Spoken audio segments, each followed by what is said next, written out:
সবাই কেমন আছেন? আশা করি ভালো আছেন। চলে আসলাম আরও একটা ভিডিও নিয়ে।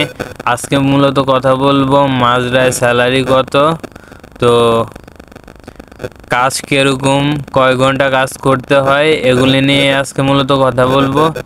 তো আপনি যদি চ্যানেলটা নতুন হয়ে থাকেন অবশ্যই চ্যানেলটা সাবস্ক্রাইব করে নেবেন। মাজরায় মূলত ডিউটি দুই ধরনের হয়, একটা মূলত 10 ঘন্টা ডিউটি আর একটা হলো 8 ঘন্টা ডিউটি। তো আপনি যদি 10 ঘন্টা ডিউটি করেন তাহলে আপনার স্যালারি পড়বে 1600-র মতো, 15 থেকে 1600-র ভিতরে। তবে এখানে আপনার থাকা খাওয়া নিজের।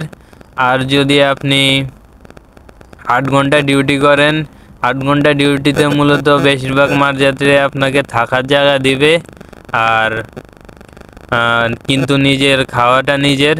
তো এখানে মূলত স্যালারি পড়ে 1200 থেকে 1300 রিয়েল।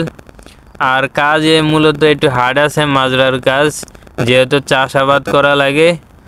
তবে রেস্ট নেওয়া যায়। আপনার প্রত্যেকটা দিনেই আপনার নির্দিষ্ট কিছু কাজ থাকে যেগুলো করাই লাগে, তার মধ্যে ফাঁকে ফাঁকে আপনি রেস্ট নিতে পারবেন। তো অবশ্যই আপনার প্রথম কাজ করতে ভালোই লাগবে না, অনেক কষ্ট হবে। করতে করতে অবশ্যই আপনার অভ্যাস হয়ে যাবে।